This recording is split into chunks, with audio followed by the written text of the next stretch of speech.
देखिए, माननीय मुख्यमंत्री जी का हम सभी कार्यकर्ता धन्यवाद करते हैं। मेवात की प्रति भाई नसीम अहमद जी पहले पानी की मांग उठाए करते थे, कॉलेज की मांग भी इनकी मांग थी, पुरानी मांग थी है। और उस टाइम इन्होंने पानी, सड़क, बिजली ये मांगे इन्होंने उठाई। बनाया गया है। इसमें हमारे मुख्य अतिथि जगदीश नायर जी, हमारे पार्टी के जिला अध्यक्ष सुरेंद्र पिंटू जी और अन्य नेता भी रहे हैं।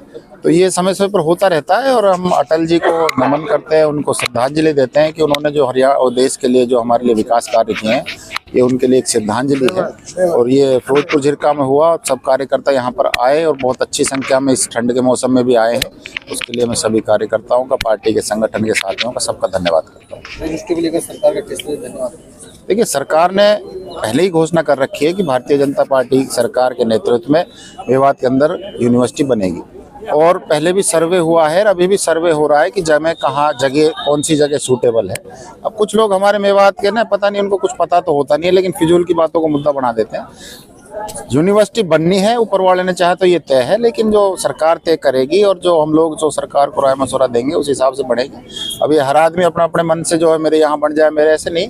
जो सूटेबल जगह होगी मेवात के सबके सेंटर पॉइंट के व्यू से, उस हिसाब से जगह देख रही है सरकार, और जो सरकार को उचित लगेगा उसके हिसाब से सरकार निश्चित तौर पर यूनिवर्सिटी बनाएगी। पार्टी की सरकार आदरणीय नायब सिंह सैनी जी के नेतृत्व में, चाहे विधायक हो चाहे आम जनता हो, सबकी सुरक्षा की जिम्मेवारी है, सरकार की जिम्मेदारी बनती है। और विधायक को प्रोटोकॉल के तहत उनको सुरक्षा दी भी हुई है और ज़्यादा सुरक्षा, क्योंकि उनको कुछ पता चला था कि कोई बात है, तो उनके लिए उनकी सुरक्षा बढ़ा दी गई थी। अब विधायक जी को पता नहीं किससे खतरा है या किससे डर है। अब वो जो है हाईकोर्ट भी जाते हैं और वहाँ कहते हैं कि भाई मुझे सुरक्षा बढ़ाने की ज़रूरत है, लेकिन सरकार पूरी तरीके से सुरक्षित माहौल में सरकार चला रही है। चाहे विधायक हो चाहे आम आदमी हो, सबको सुरक्षित रखने की कोशिश करें। तो नसीम अहमद जी, अब ऐसा लग रहा है कि जो कांग्रेस के लोग थे ये लगातार लोगों को गुमराह करते थे बीजेपी के खिलाफ, लेकिन अब कहीं ना कहीं बीजेपी का लगातार जनाधार बढ़ रहा है और कांग्रेस के लोगों में एक डर महसूस हो रहा है 2029 को लेकर। 2024 से लगा लो चाहे उससे पहले लगा लो, भारतीय जनता पार्टी का लगातार ग्राफ बढ़ रहा है और मेवात क्षेत्र के अंदर भी आने वाले समय में निश्चित तौर पर भारतीय जनता पार्टी की सरकार बनेगी और यहाँ से विधायक भी भारतीय जनता पार्टी के जीतेंगे। अब कांग्रेस लोगों के पास कोई मुद्दा है नहीं। कभी ईवीएम की बात करते थे कि ईवीएम में गड़बड़ है, कभी कहते थे कि अब वोट चोरी होने लगी। ये खुद ही तय नहीं कर पा रहे कि हमें मुद्दा कौन सा उठाना है। असल तो बात यह है कि इन लोगों को जनता ने नकार दिया है। जनता भारतीय जनता पार्टी के साथ और उसके विकास कार्यों के साथ खुश है और आने वाले 30-35 साल तो अभी इन लोगों को सोचना ही चाहिए। ऐसे नए नए मुद्दे आएंगे, अभी 6 महीने बाद देखने को और मुद्दे लाएंगे, लेकिन कोई वजूद और कोई जो है मजबूत मुद्दा लेकर के नहीं आ रहे। आम जनता की इन्होंने कोई चिंता नहीं है, कभी इन्होंने करी नहीं है। भारतीय जनता पार्टी निश्चित तौर पर और बढ़ेगी मेवात के अंदर। ठीक है, देखिए, अपना भारतीय जनता पार्टी समय समय पर समाज में कार्यकर्ताओं को जागरूक करने का काम करते हैं, जिससे कि देश के हित में हम सब काम कर सकें।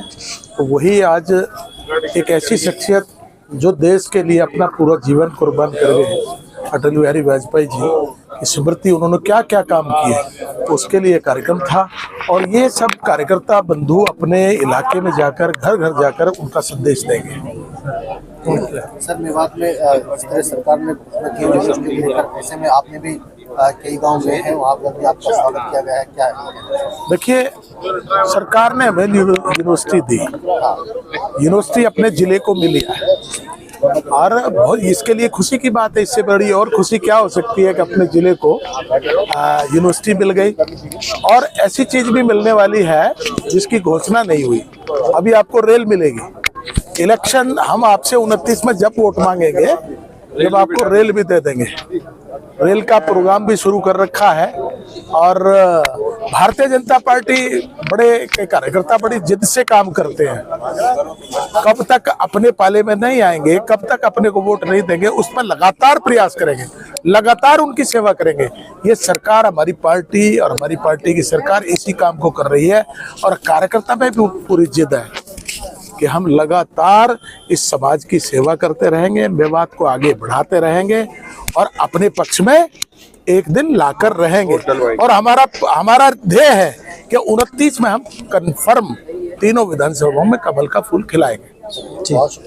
माननीय नायब सिंह सैनी जी ने जो आज कॉलेज देकर मेवात को सौगात दी है, उनका विशेष धन्यवाद है। लेकिन यहाँ के लोगों को भी सोचना चाहिए, अगर यहाँ विधायक होता हमारा भारतीय जनता पार्टी का, तो यहाँ और बड़ी बड़ी सौगातें यहाँ के लोगों को मिलनी चाहिए थी। इसलिए मेरी यहाँ के लोगों से भी अपील है, भारतीय जनता पार्टी के साथ लगातार जुड़ जाएं। भारतीय जनता पार्टी 30 साल तक लगातार राज करेगी। ब्रजवासियों, इसलिए गर्व से कह रहा हूँ, क्योंकि देश भारतीय जनता पार्टी के साथ जुड़ गया। इसलिए आप अपने विकास और विनाश का, दोनों का यहाँ की जनता खुद जिम्मेवार होगी। युवाओं में एक चर्चा का विषय यहाँ पर चल रहा है। एक सरकार थी नोट दो नौकरी लो, लेकिन एक सरकार ये है जो कहती है कि अपनी काबिलियत दिखाओ और नौकरी पाओ। इसको ये भारतीय जनता पार्टी की सरकार है। पारदर्शिता के आधार पर नौकरियां दी जाती हैं और मेवात के लोगों को भी बराबर नौकरियां दी जा रही है। भारतीय जनता पार्टी के लीडरों में ये दम है जो बगैर बिना खर्ची बिना पर्ची के जो नौकरियां दी जा रही हैं। कांग्रेस के समय में नौकरियों पर बोली लगा करती थी। नौकरियों के कितने ही केस हाई कोर्ट में चल रहे हैं, कितनी रिश्वत के कांड पकड़े गए थे। और कांग्रेस की जो बात कर रहे हैं आप पत्रकार जी, कांग्रेस ने सारा समय देश की गरीबी मिटाने की बजाय वो नेता अपनी गरीबी मिटाने में लग गए। नेताओं ने भ्रष्टाचार, घोटाला और देश को बदनाम करने के सिवाय कुछ नहीं किया। कांग्रेस का कल्चर, कांग्रेस का जो चरित्र था वो देश के प्रति, देश की भावनाओं के प्रति विपरीत था। आज भारतीय जनता पार्टी के लोगों ने एक आम कार्यकर्ता की तरह देश को सजाने का काम किया है। चाहे देश का प्रधानमंत्री है, वो भी सड़क पर झाड़ू लगाता है, स्वच्छता अभियान चलता है, सेवा की कोई बात होती है तो मुख्यमंत्री भी जो है ना गरीब लोगों को कंबल बांटता दिखाई देता है। इसलिए भारतीय जनता पार्टी के नेताओं का चरित्र है। कांग्रेस के नेताओं ने ये चरित्र कभी नहीं दिखाया। कांग्रेस के नेता घपले और घोटालों में लगे रहे।